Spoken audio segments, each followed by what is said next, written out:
ఇప్పుడు పదవి బాధ్యతలు చేపట్టిన నూతనంగా శ్రీ మహేష్ కుమార్ గౌడ్ గారిని ప్రసంగించాల్సిందిగా విజ్ఞప్తి చేస్తున్నాను.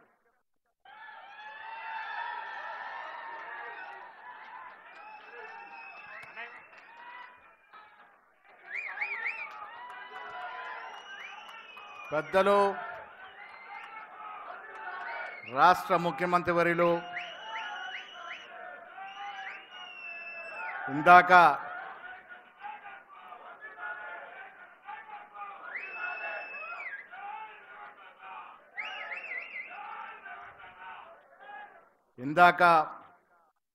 ముఖ్యమంత్రి గారు ప్రసంగించిన తీరు, ఆ తీరుతోనే మనం అధికారంలోకి వచ్చామన్నట్టు మాట మీరు గుర్తు చేసుకోవాలి. దమ్ము ధైర్యం, ఆ దమ్ము ధైర్యంతోనే 2023 అధికారంలోకి వచ్చాం.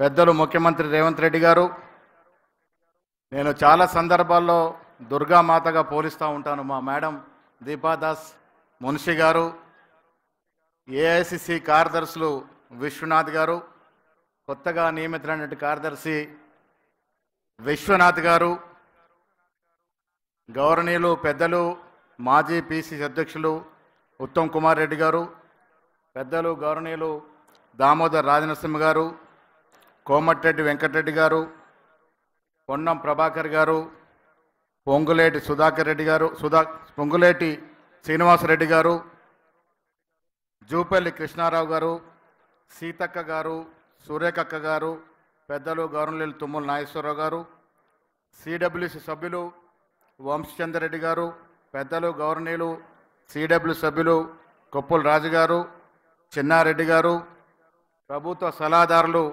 వేం నరేందర్ రెడ్డి గారు, వేణుగోపాల్ గారు, పెద్దలు గౌరవనీయులు మాజీ పిసి అధ్యక్షులు కేశవరావు గారు, అదేవిధంగా గీతారెడ్డి గారు, షబీర్ అలీ గారు, రుద్రాజు గారు, సుదర్శన్ రెడ్డి గారు, మా పెద్ద నాయకులు,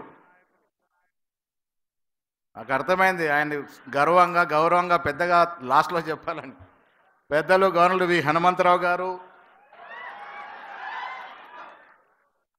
వేదిక పైనటువంటి అజరుద్దీన్ గారు, చిన్నారెడ్డి గారు, ఇప్పటిదాకా మాట్లాడిపోయినటువంటి బట్టి విక్రమార్క గారు, గౌరవ కౌన్సిల్ సిఎల్పి నాయకులు జీవన్ రెడ్డి గారు,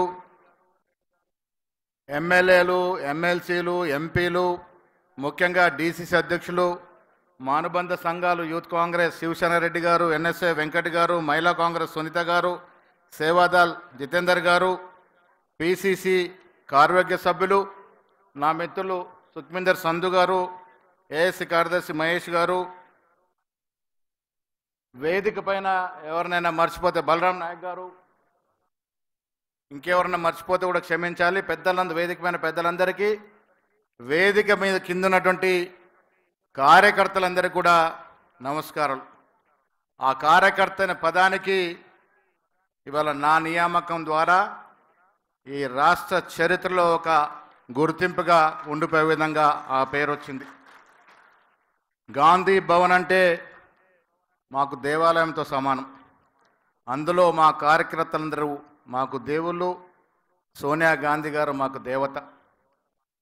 దేశంలో రాష్ట్రంలో నుండి నేడు కాంగ్రెస్ పార్టీ ఈ స్థాయి ఉంది అంటే మీ కష్టం, మీ శ్రమ, మీ త్యాగం.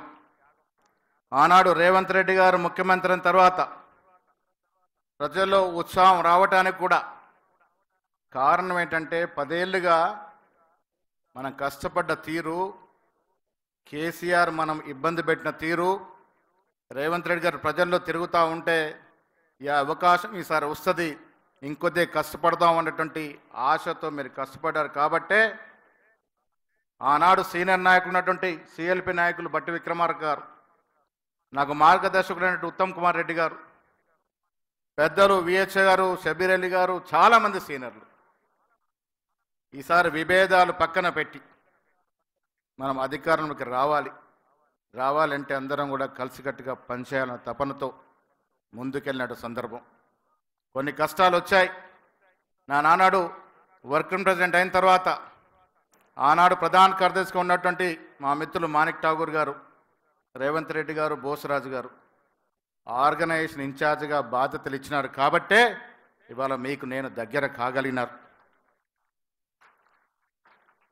నేను గతంలో ఉత్తమ్ కుమార్ రెడ్డి దగ్గర కూడా ఆర్గనైజేషన్లో పనిచేసినారు, తర్వాత రేవంత్ రెడ్డి గారి దగ్గర పనిచేసినారు. ఇద్దరు విభిన్నంగా కార్యాచరణ చేసేటువంటి అవకాశం. ఉత్తమ్ కుమార్ రెడ్డి గారు ఎంత జాగ్రత్త అంటే రాత్రి వేళ 12, 1 గంట 2 గంటల దాకా పనిచేసేవారు. ఒక మెసేజ్ కార్యకర్తకు పంపాలి అంటే దాంట్లో స్పెల్లింగ్ మిస్ అయిందని 1-4 సార్లు తెప్పించుకొని చూస్తే తప్ప అది ముందుకు పోయేది కాదు. అదొక అలవాటు. అదే రేవంత్ రెడ్డి గారు ఏ సమాచారం పంపినా మీరున్నారన్నా మీరు చేయండి, నేను ప్రజలతో బయట చూసుకుంటాను, గాంధీ భవన్ మీరు చూసుకోండి. ఒక విభిన్నమైనటువంటి వ్యవహార శైలి. ఇద్దరు కూడా నాకు ప్రోత్సాహం ఇచ్చినటువంటి వ్యక్తులు. ఇలా రేవంత్ రెడ్డి గారు పిసిసి అధ్యక్షుని తర్వాత వర్కింగ్ ప్రెసిడెంట్కి ఇచ్చినటువంటి స్వాతంత్రం, స్వేచ్ఛ, దానివల్లే ఈ కార్యక్రమం ముందు సాగినాయి. నేను చాలా సందర్భంలో చెప్తా ఉంటాను, కాంగ్రెస్లో ప్రజాస్వామిక స్వేచ్ఛ ఎక్కువ. విమర్శించుకుంటాం, బాహాటంగా మాట్లాడుకుంటాం. మీరు చూశారు ఎన్నికల ముందు కూడా రేవంత్ రెడ్డి గారు పిసిసి అధ్యక్షుడైన తర్వాత చాలా సందర్భాల్లో నీకున్నట్టు సీనియర్ నాయకులు చాలామంది ఇంట్లోకి నేను మాట్లాడాల్సిన పరిస్థితి, సంధానించాల్సిన పరిస్థితి ఆనాడిన పరిస్థితిలో. కానీ సమయం వస్తే ఒకటవుతారని చెప్పాను. ఇలా ప్రభుత్వంలో వచ్చాక వాళ్ళంతా ఒకటయ్యారు. జాగ్రత్తగా నడుస్తూ ఉంది ప్రభుత్వం. ఇప్పుడు నాకు అవసరం కూడా పడట్లేదు, కానీ కోఆర్డినేట్ చేసే అవసరం. సో కాంగ్రెస్లో ఉన్న గొప్పతనం, ఎంత ప్రజాస్వామిక స్వేచ్ఛ ఉన్నా, ఎన్నిసార్లు కొన్ని సిద్ధాంతపరంగా విమర్శించుకున్నా, సమయం వచ్చినప్పుడు కార్యకర్తల కోసం ఏకమయ్యే అలవాటు కాంగ్రెస్ పార్టీలో ప్రతి కార్యకర్తకు ఉంటుంది. ఆ అలవాటు వల్లే ఎన్నికలకు ముందు ఇక్కడ కూర్చున్న పెద్ద నాయకులంతా ఏకతాటిగా ఆనాడు పిసిసి అధ్యక్షుడు రేవంత్ రెడ్డి గారు, భట్టి గారు సిఎల్పి నాయకులుగా, సీనియర్ నాయకులుగా ఉత్తమ్ కుమార్ రెడ్డి గారు, విహెచ్ గారు, దామన్న గారు అందరూ కూడా కలిసికట్టుగా ముందుకు పోయినాం కాబట్టే ప్రజలు మనం నమ్మినారు. ఎస్, కాంగ్రెస్ ఐక్యంగా ఉంటే వీళ్ళకి దీటైన పార్టీ ఈ రాష్ట్రంలో లేదు అని నమ్మినారు కాబట్టే మనకు అధికారం కట్టబెట్టినారనే మాట మనం చేస్తా ఉన్నాను. అధికారం వచ్చిన తర్వాత మనం చాలా విషయాల్లో ఇక కార్యక్రమాలు తీసుకోవాల్సిన అవసరం ఉన్నది. నేను ఇందాక చెప్పినట్టుగా గాంధీ భవన్ కార్యకర్తల నిలయం, 40 ఏళ్ళ అనుబంధం గాంధీ భవన్తో నాకు. నా పాద స్పర్శ తాకని 1 సెంటీమీటర్ కూడా ఉండదు గాంధీ భవన్లో. అంతటి అనుబంధం నాకు. ప్రతి గోడ, ప్రతి కిటికీ, ప్రతి బల్ల, గేటు నుంచి ప్రహరీ గోడ నుంచి మొదలు కొడితే ప్రెసిడెంట్ అధ్యక్షుడి రూమ్ వరకు నేను తాకని స్థలం అంటూ ఈ గాంధీ భవన్లో లేదు. అంతటి అనుబంధం నాకు. కార్యకర్తగా 83లో ఆనాడు డి శ్రీనివాస్ గారు నిజామాబాద్లో ఎమ్మెల్యేగా పోటీ చేసిన తర్వాత, నేను కాలేజీలో ఉపాధ్యక్షుడు ఎన్నికైన తర్వాత నన్ను పిలిచి ఎన్ఎస్యు జిల్లా అధ్యక్షుడు తీసుకోమంటే, నేను ఆ రోజు కరాటే మాస్టర్గా ఉన్నాను. క్లాసులు చెడిపోతాయి, రాజకీయాల్లో ఫుల్ టైం ఇవ్వలేను అని అంటే కూడా బలవంతంగా నాకు ఆనాడు ఆ పదవి కట్టబెట్టి నన్ను జిల్లా అధ్యక్షుడిగా చేసినారు 85లో. ముఖ్యమంత్రిగా సంబోధిస్తూ మహేష్ కుమార్ గౌడ్ చాలా స్వామికుడు అన్నాడు. ప్రజాస్వామ్యంగా చాలా స్వామ్యనే, కానీ నేను కరాటేలో బ్లాక్ బెల్ట్ 6 అనే మాట కూడా మీకు గుర్తు చేస్తూ ఉన్నాను. సో రాజకీయాల్లో మొన్న కౌశిక్ రెడ్డి విషయం వచ్చినప్పుడు నేను మాట్లాడాను. ప్రజాస్వామ్యంలో ఉన్న మనకి భాష చాలా అవసరం, మంచి భాష మాట్లాడడం. మొన్న కౌశిక్ రెడ్డి వాడిన భాష వల్లే గాంధీ అనుచరులు రెచ్చిపోయినట్టు సందర్భం. మనం మర్యాదగా మాట్లాడుకుంటే మర్యాద కూడా విమర్శించుకోవచ్చు. నేను ఒకనాడు రోషయ్య గారి స్పీచ్ విన్నాను, చంద్రబాబు గారి మీద మాట్లాడుతూ. ఆ భాషలో తిట్టుంది, కానీ ఒక్కటి కూడా తిట్టనిపించదు మనకి. తిట్టంటూ లేదు ఆ స్పీచ్లో, కానీ ఒక్కటి కూడా తప్పుపట్టి తిట్టు అనడానికి లేదు. అంత జాగ్రత్తగా మాట్లాడే సందర్భం. రాజకీయాల్లో వైరు వర్గాలు ఉంటాయి, ఎన్నికలప్పుడు పోటాపోటీలు ఉంటాయి, కానీ మన రాజసీమ కాదు. ఎన్నికలైన తర్వాత సౌహృద వాతావరణంలో మాట్లాడుకునే పరిస్థితి తెలంగాణలో, ఈ తెలంగాణ గడ్డలో, ఈ రక్తంలో ఉంది. భాష అనేది 2014 తర్వాత ముఖ్యంగా కేసీఆర్ గారు ముఖ్యమైన తర్వాత చెడిపోయింది. నిజంగా కూడా ప్రజలు దానికే అలవాటు పడ్డారు. పిసిసి అధ్యక్షుడిగా రేవంత్ రెడ్డి ఉన్నప్పుడు మనం కొంత సౌమ్యంగా ఉంటే బాగుంటుందేమన్నప్పుడు, లేదన్నా దెబ్బకు దెబ్బ మాట్లాడాలంటే అదే భాష మాట్లాడాలి అనేటువంటి మాట రేవంత్ రెడ్డి గారు ఆ భాష ఎంచుకున్నారు కాబట్టే ఇవాళ ధీటుకు ధీటుగా జవాబు చెప్పగలిగినాం, మనం అధికారంలోకి రాగలిగినాం. కేసీఆర్ గారికి సోనియా గాంధీ గారు అవకాశం ఇచ్చినారు. తెలంగాణ సోనియా గాంధీ గారు లేకుండా తెలంగాణ వచ్చేదే కాదు, కేసీఆర్ గారు ముఖ్యమంత్రి అయ్యేదే కాదు. కాంగ్రెస్ పార్టీలో ఉన్నటువంటి మహత్వం ఆనాడు తెలంగాణ ప్రజల యొక్క ఆకాంక్షలు గుర్తించి సోనియా గాంధీ గారు తెలంగాణ ఇచ్చినారు. ఇవాళ కార్యకర్తగా నేను 40 ఏళ్ల జీవితంలో ఎన్నో అడుగుదొడుగులు, ఎన్నేళ్లకి సోనియా గాంధీ గారు, మల్లికార్జున్ ఖర్గే గారు, రాహుల్ గాంధీ గారు, ప్రియాంక గాంధీ గారు, కేసీ వేణుగోపాల్ గారు నన్ను అధ్యక్షుడు చేసినారంటే కార్యకర్త. భగవద్గీతలో శ్రీకృష్ణుడు ఒక మాట అంటాడు, నీ పని నువ్వు అంతర్గత శుద్ధితో చేసుకుంటూ ఉండు, ఫలితం దానంతట అదే నీ చెంతకు చేరుతుంది అని. నిజంగా కూడా నేనెప్పుడు పిసిసి అధ్యక్షుడు అవుతానో అనుకోలేదు. రేవంత్ రెడ్డి గారు పదే పదే అంటూ ఉంటారు, జాగ్రత్తగా చెయ్యన్న, నా తర్వాత పార్టీని నడపాల్సి వస్తుందని. నేను ఊరికే అంటా ఉన్నారులే అనుకునేవాడిని. కానీ నా స్థాయికి పిసిసి అధ్యక్షుడు అవుతానని ఏనాడు కూడా ఊహించలేదు. శామ్ పిట్రోడా గారు మొన్న అమెరికా నుంచి ఫోన్ చేసినారు, నన్ను అభినందిస్తూ రాహుల్ గాంధీ గారితో ఆయనకు సాన్నిధ్యం ఉంది, 1 గంట సేపు మాట్లాడుకుంటున్నప్పుడు పిసిసి విషయంలో you have taken a right decision, you have appointed A young energetic hard working guy.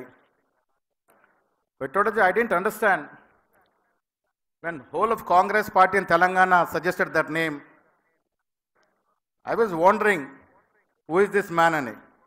Finally when I called him and met him, I have seen him, oh he is the man who's been working at all levels ani. But oka మాట అన్నాడట, he is having a long big profile. NSU జిల్లా అధ్యక్షుడు 85లో working president, ఇప్పుడు 40 ఏళ్ళ సుదీర్ఘ రాజకీయ చరిత్ర ఉన్నప్పుడు where was he for all this years? He was not in the main frame. అసలు ఇన్ని సంవత్సరాలు ఎక్కడున్నాడు, మెయిన్ ఫ్రేమ్లో ఎందుకు లేడు అని అదొక చరిత్ర. నేను ఎందుకు మెయిన్ ఫ్రేమ్ రాలేకపోయాను, ఎందుకు నా రాజకీయం తప్పుదారి పట్టించబడింది అన్నది ఒక పెద్ద చరిత్ర. కానీ కాంగ్రెస్ పార్టీలో గొప్పతనం శ్రీకృష్ణ మాతుడు భగవద్గీతలో చెప్పినట్టుగా మనం చేసుకుంటూ పోతే ఏదో ఒక రోజు తలుపు మనం తడుతుంది. చేసే పనిలో కూడా చిత్తశుద్ధి ఉండాలి, చేసే పనిలో క్వాలిటీ ఉండాలి, చేసే పని ఓపికతో చేయాలి. అందుకే ఆనాడు ఉత్తమ్ కుమార్ రెడ్డి అయినా ఇవాళ రేవంత్ రెడ్డి గారైనా మనస్ఫూర్తిగా మనకు నమ్మి అవకాశం ఇచ్చారు. రాజకీయాల్లో గుర్తుపెట్టుకోండి, ఎవరు ఒప్పుకున్న ఒక్కొక్కపైన మనం ఎంత పనిమంతలమైనా, ఎంత పని చేద్దాం అనుకున్నా చేసే అవకాశం ఇచ్చేవాడు కూడా ఉండాలి. ఆ అవకాశం వస్తేనే మనము మన యొక్క పనితనాన్ని నిరూపించుకునే అవకాశం దొరుకుద్ది. అలా ఉత్తమ్ కుమార్ రెడ్డి ఆనాడు కానీ ఇవాళ రేవంత్ రెడ్డి గారు కానీ మనస్ఫూర్తిగా అవకాశం ఇచ్చినారు కాబట్టే, ఆ వెసులుబాటు ఇచ్చినారు కాబట్టే మనం మన పని చక్కగా చేసుకుంటూ పోగలిగినాం, మీ అందరికి కూడా దగ్గర కాగలిగినాం. ఎన్ఎస్యుఐలో నేనాడు ఇవాళ సుధాకర్ రెడ్డి గారు, మా పొంగులేటి గారి కజిన్, రాష్ట్ర అధ్యక్షుడిగా ఉన్నారు. మా సుదర్శన్ రెడ్డి గారికి బాగా తెలుసు, నిజామాబాద్లో డి శ్రీనివాస్ గారు ఆనాడు సీనియర్ నాయకులు. ఎన్ఎస్యు అధ్యక్షుడు అయిన తర్వాత రాష్ట్ర అధ్యక్షుడి విషయంలో కూడా తర్జన భర్జన తర్వాత ఆనాడు రాజీవ్ గాంధీ గారు 1990లో నన్ను పిలిచి, ఆనాడు డిపి రాయ్ గారు, మా తాయర్ గారికి బాగా తెలుసు, వెస్ట్ బెంగాల్లో డిపి రాయ్ గారు ఏ సెక్రటరీగా ఉన్నారు. ఈయన ఒక పెద్ద ఫ్యామిలీకి వెళ్ళి వచ్చాడు, కష్టపడతాడు, చదువుకున్నాడు అని అంటే రాజీవ్ గాంధీ గారు కూడా ఆ రోజు ఒక 20 నిమిషాలు ఇంటర్వ్యూ చేసి మనీష్ తివారీ గారు, రమేష్ చెంతల గారు వచ్చి చెప్తే అప్పుడు నన్ను ఎన్ఎస్యూ స్టేట్ ప్రెసిడెంట్గా చేయడం జరిగింది. చాలా ఏళ్ళు ఎన్ఎస్యూగా ఉండే అవకాశం వచ్చిన తర్వాత యువజన కాంగ్రెస్లో, పిసిసిలో పార్టీ నాకు చాలా అవకాశాలు ఇచ్చింది, అంతే అనుమానం లేదు. 94లో నా వయసు 27 సంవత్సరాలు. ఎమ్మెల్యేకు పోటీ చేసే అవకాశం పివి నరసింహారావు గారు పిలిచి ఇచ్చినారు. ఆనాడు పార్టీని కాపాడిన 4 ఎంపీల్లో గంగారెడ్డి గారు ఒకరు. ఆయన కొడుకు సీట్ అడిగితే కూడా పక్కన పెట్టి నన్ను పిలిచి విజయభాస్కర్తో మాల్చి 94లో ఒక అసెంబ్లీ సీట్ ఇచ్చినారు. నిజంగా కూడా ఆనాడు నాకు డిచ్పల్లి నియోజకవర్గంలో ఎల్లలు కూడా తెలియదు, బౌండరీలు కూడా తెలియదు. అలాంటి అవకాశం అంత చిన్న వయసులో వచ్చింది. మళ్ళీ 14లో వస్తే ఓసీ పుణ్యం అంటూ పోయింది. 2013లో కిరణ్ కుమార్ రెడ్డి గారు వేర్ హౌసింగ్ కార్పొరేషన్ చైర్మన్గా అవకాశం ఇచ్చినారు. 14 తర్వాత పీసీలో పనిచేసుకుంటూ వచ్చినాం. రాజకీయాల్లో అనేది ఒక సామెత ఉంది, మా పొన్నం ప్రభాకర్ గారు బాగా చెప్తారు. అది 99% కష్టపడే అలవాటు తెలిసి పనితీరున్నా 1% అదృష్టం అనేది తాతివ్వాలి. అది ఇచ్చినప్పుడే ఏదైనా వస్తుంది, లేకుంటే నోటి దాకా వచ్చిపోతుంది. ఎమ్మెల్సీ విషయంలో మీరు చూశారు, నాకు రాదని అనుకున్నాను. మా దుర్గామాత ఇక్కడ కూర్చున్నారు, దీపాదాస్ మున్షి గారు.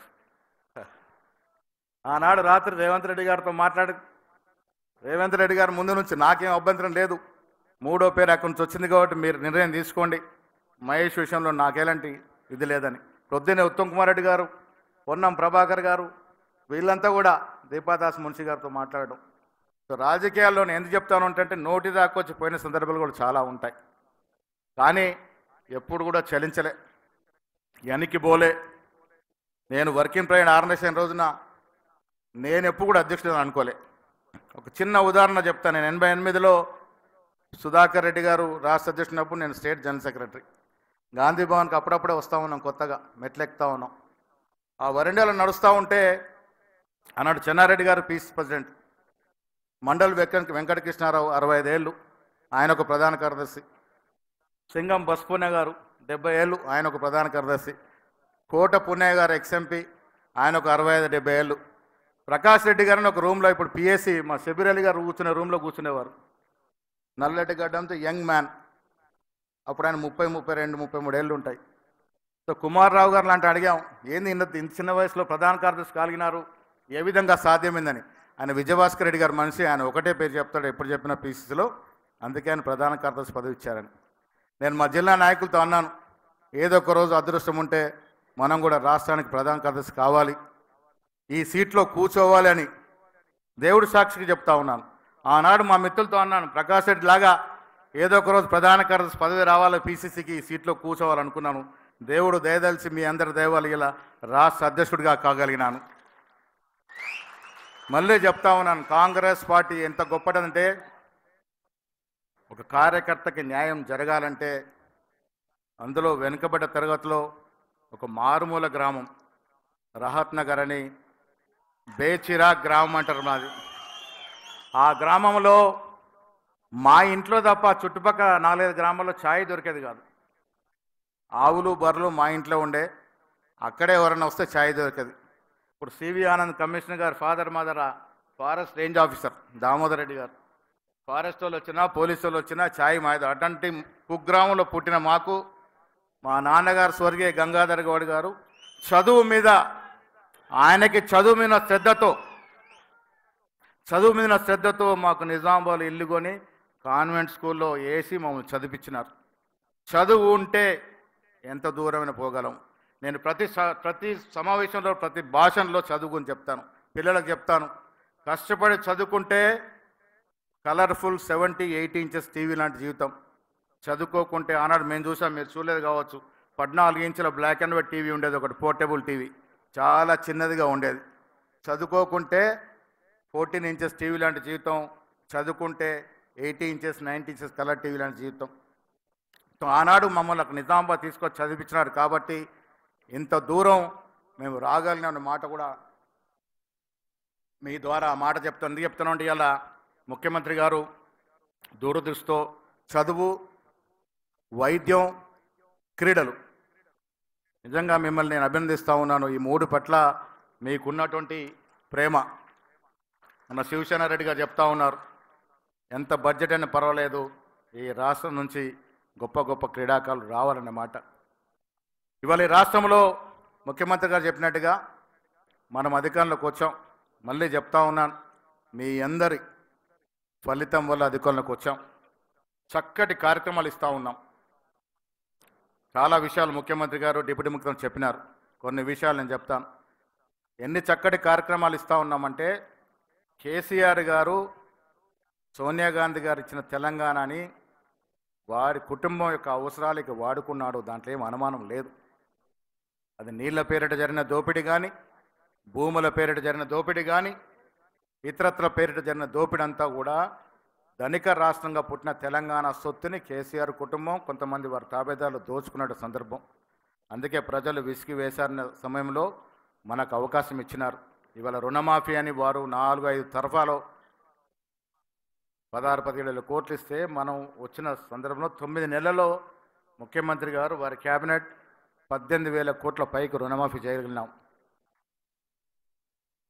ఉచిత కరెంటు కానీ, రైతు బంధు కానీ చెప్పుకుంటే చాలా కార్యక్రమాలు, సంక్షేమ కార్యక్రమాలు ప్రజలకు ఇస్తూ ఉన్నాం.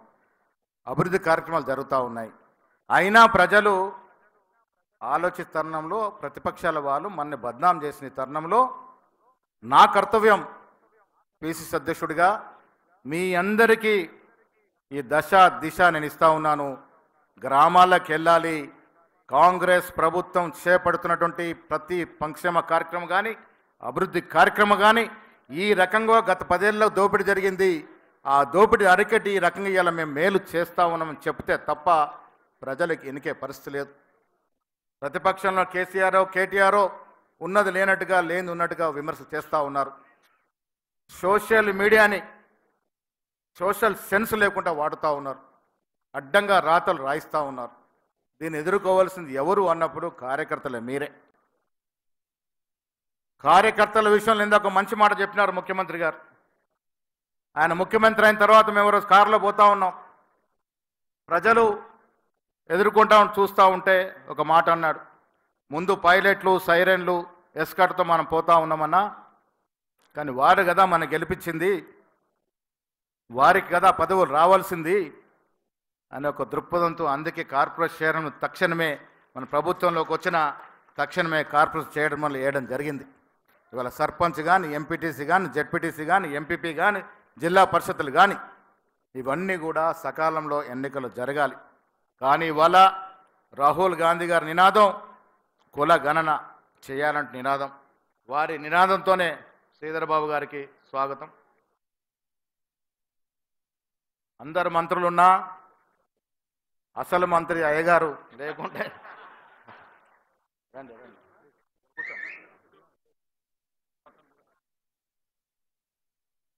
మంత్రివర్గం పరిపూర్ణమైంది. వారు ఒకరే రాలేదు. ఇప్పుడు వారు రాకతో పరిపూర్ణమైన మంత్రివర్గం ఇవాళ ఇక్కడికి వచ్చింది. ఇవాళ ప్రభుత్వం ఇస్తున్నటువంటి కార్యక్రమాలు ప్రజలకు చేరువేయడంలో మనం ముందుండాలి. నేను పిసిసి అధ్యక్షుడిగా ఏ భేషజాలు లేవు నాకు. టీవీలో అడిగారు, ఏంది మీరు ఒక పవర్ సెంటర్ అని. నేను పవరు ఉండదు, సెంటరు ఉండదు. కాంగ్రెస్ పార్టీలో పవర్ సెంటర్ ఒకరే, రాహుల్ గాంధీ గారు. రేవంత్ రెడ్డి గారు ముఖ్యమంత్రి,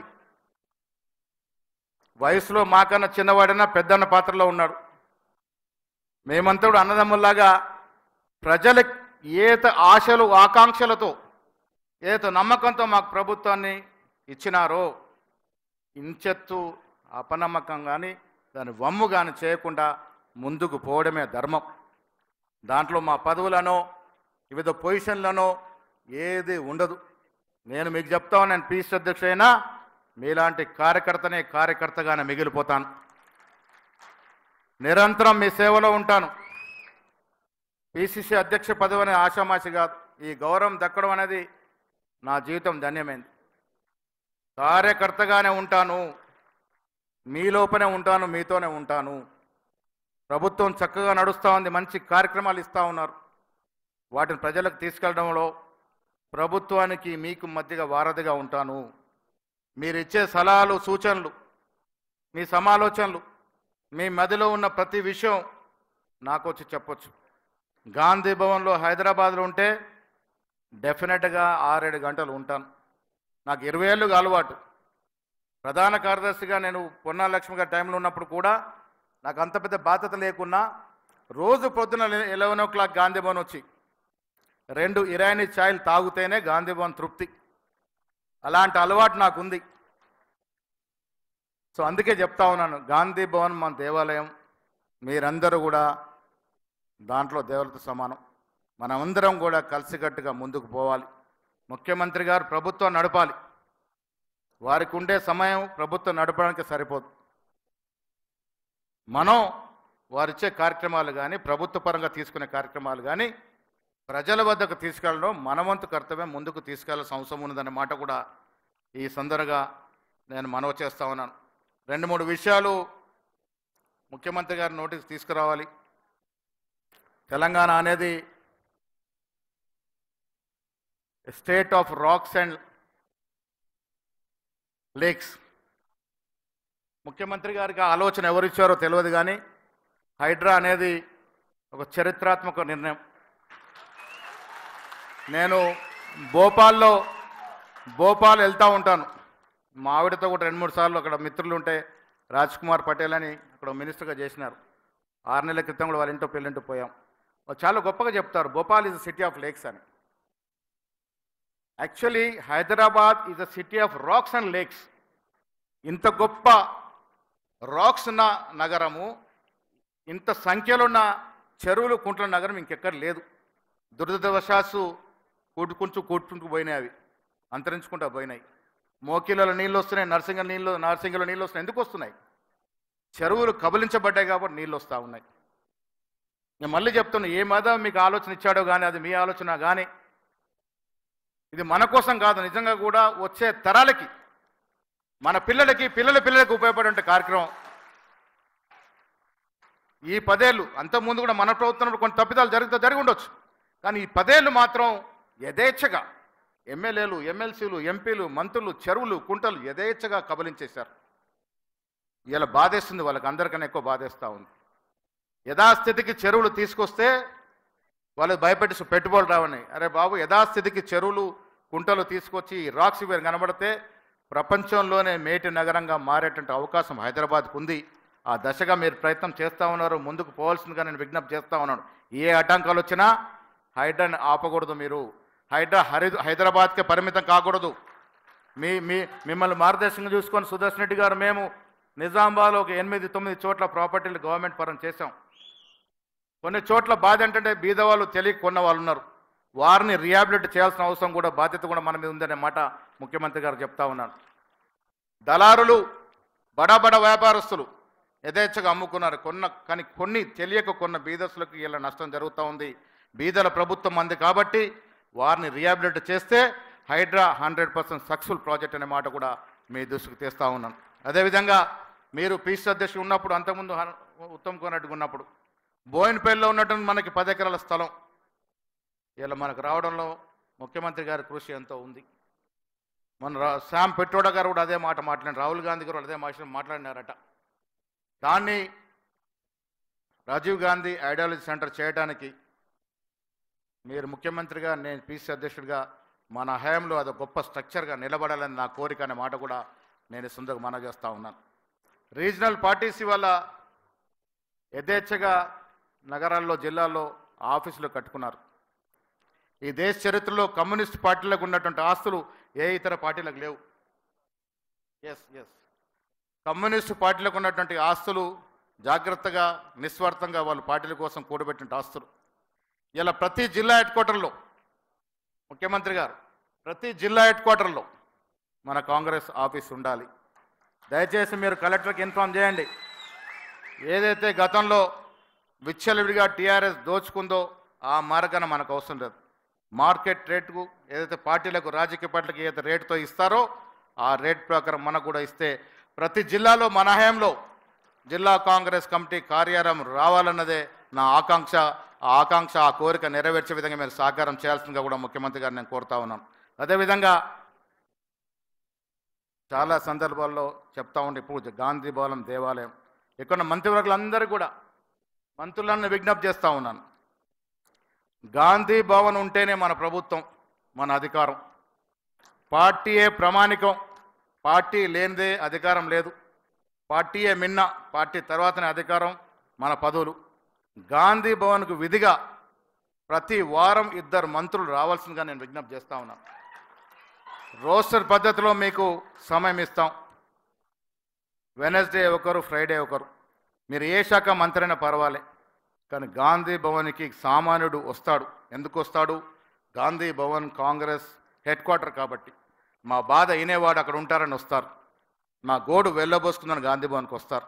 కాబట్టి మీరు మంత్రులు వారంలో ఒక మంత్రి, బుధవారం అయితే ఒక మంత్రి, శుక్రవారం వస్తే మీకు కనీసం 3 గంటలు మాకు సమయం ఇస్తే మీరు ఏ డిపార్ట్మెంట్ అన్నా కానివ్వండి, మీకే వచ్చే అర్జీలని తర్ఫీదు చేసి సంబంధిత మంత్రులకు పంపించి దాన్ని పరిష్కార విధంగా ప్రయత్నం చేస్తే మనకు మంచి పేరు వస్తుందన్నటువంటి మాట ఇలా పీసీ అధ్యక్షుడిగా మీ అందరినీ విజ్ఞప్తి చేస్తా ఉన్నాను. మంత్రులందరూ కూడా విధిగా ప్రతి వారం 2 మంత్రులు చొప్పున కాంగ్రెస్ పార్టీకి రావాలని, అదేవిధంగా ముఖ్యమంత్రి గారికి విజ్ఞప్తి చేస్తా ఉన్నాను. నెలలో కనీసం 2 సార్లు మీరు గాంధీ భవన్కి వస్తే కార్యకర్తలు మీకు భద్రత దృష్ట్యా చాలా సందర్భాల్లో కలవలేకపోతూ ఉంటారు. వాస్తవం కూడా మీకున్న పని ఒత్తిడి ఆ రకంగా ఉంటుంది. ప్రభుత్వాన్ని నడపడం అంటే ఆషామాషి కాదు. అంటే కేసీఆర్ లాగా ఫామ్ హౌస్లో పంపుకొని నడిపే సందర్భాలు కూడా ఉన్నాయి. కానీ అంతకన్నా సిద్ధితో ప్రమాణం చేసి నిజంగా ప్రజలకు ఇచ్చిన ప్రమాణపూర్తంగా ప్రభుత్వం నడపాలి అంటే ఆషామాషి కాదు. కేసీఆర్ నడిపిన తీరు మనం చూసాం. చాలా రోజులు, చాలా మాసాలు ఫామ్ హౌస్ పరిమితం అయిపోయి అధికారుల మీద, వాళ్ళ మీద, వీళ్ళ అధికారులను వదిలేసినాడు కాబట్టి గాడి తెప్పింది రాష్ట్ర పాలన. 7.5 లక్షల కోట్లకు ఊరికే పోలే. ఇవాళ ప్రతి దాంట్లో మీరు నిశ్చితిగా ముందుకు పోతా ఉన్నారు. నిష్ణార్థులైనటువంటి మంత్రివర్గ సభ్యులున్నారు మీ దగ్గర. ఉత్తమ్ కుమార్ రెడ్డి గారు కానీ, కోమటిరెడ్డి వెంకరెడ్డి గారి గురించి మాట చెప్పాలి. ఎన్ఎస్ఏలో నాతో పాటు పనిచేసినటువంటి నాయకుడు సుధాకర్ రెడ్డి గారు, నేను, కోమటిరెడ్డి గారు, మేమంతా కూడా ఎన్ఎస్ఏ ప్రొడక్ట్స్ పొన్నం ప్రభాకర్ కూడా ఎన్ఎస్ఏ యూత్ కాంగ్రెస్ నుంచి వచ్చినటువంటి ప్రోడక్ట్స్ మేము. ఎన్ఎస్ఏ మొక్కలం అనుభవజ్ఞులైనటువంటి వ్యక్తులు ఉన్నారు. పొంగులేటి తుమ్మల సీనియర్ నాయకులు, dynamic trouble shooter Sridhar Babu గారు ఉన్నారు. ఏ ట్రబుల్ వచ్చినా చక్కగా షూట్ చేసేటువంటి వ్యక్తి. అదేవిధంగా చాలామంది సీనియర్లు ఇక్కడ జీవన్ రెడ్డి గారు, అపారమైనటువంటి రాజకీయ అనుభవం. కేశవరావు గారు, చాలా సుదీర్ఘమైనటువంటి రాజకీయ చరిత్ర. గీతారెడ్డి గారు, ఇందాక ముఖ్యమంత్రి గారు చెప్తా ఉంటే నేను 25-30 ఏళ్ల క్రితం గీతారెడ్డి గారు నిజామాబాద్ తీసుకెళ్ళానన్నమాట. ఇందిరా రూపవాణి ప్రోగ్రాంలో ఇందిరాగాంధీ వేషం వేయడానికి మేము గీతారెడ్డి గారు నిజామాబాద్ తీసుకెళ్ళాం. ఇందిరాగాంధీ వేషం వేసి ఆ రోజు ఆలరించినారు. సో ఈ రకంగా రాష్ట్ర కాంగ్రెస్ కమిటీలో నాయకత్వాలు ఏమీ లేదు. కృష్ణారావు గారు నాకు అందరికన్నా ఎక్కువ సన్నిహితులు కూడా మర్చిపోతా ఉన్నారు. చాలా సన్నిహితంగా ఉంటారు. సీతక్క గురించి చెప్పాల్సిన అవసరం లేదు. సీతక్క పేరు వస్తేనే ఏ విధంగా ప్రజలు సంధిస్తారో మనం చూసాం. అడవిలో పుట్టి అడవిలో పెరిగి, అంటే సీతక్కకి మాకు అనుబంధం ఉంది. ఆవిడ ఆనాడు అజ్ఞాతంలో పనిచేశారు. మేము అజ్ఞాతానికి బలైనాం. అజ్ఞాతవాసులకి నక్సల్స్ వల్ల నా కుటుంబం చాలా నష్టపోయింది ఆనాడు. సీతక్క జీవన సెవంతిలో గెలవడం కాకుండా ఇలా రాజకీయాల్లో రాణించడం అనేది చాలా గొప్ప విషయం. పక్కనే పెద్ద ఆయన కొప్పుల రాజు గారు ఉన్నారు. నిరంతరం డౌన్ ట్రాడన్ పీపుల్ కోసం కష్టపడే వ్యక్తి. ఇవాళ ఖర్గే గారు, కాంగ్రెస్ పార్టీ గొప్పతనం, ఆ గొప్పతనం కాంగ్రెస్లో సాధ్యమే పనితనం. మహోన్నతమైనటువంటి రాజకీయ పరిజ్ఞానం, రాజకీయ అనుభవం. దాదాపు 55-60 ఏళ్ళు రాజకీయాల్లో నిరంతరంగా అధికారం ఉన్నటువంటి ఖర్గే గారు ఇవాళ రాష్ట్రానికి దళిత నాయకుడిగా అధ్యక్షుడిగా ఉన్నాడు. ముఖ్యమంత్రి అగ్రవరైతే బీసీ, ఆయన నాకు పిసిసి పదవి ఇచ్చినారు. ఇది కాంగ్రెస్ పార్టీలోనే సాధ్యమవుతుంది, ఏ ఇతర పార్టీలో సాధ్యం కాదు. సోషల్ ఇంజనీరింగ్ అనేది కాంగ్రెస్ పార్టీలోనే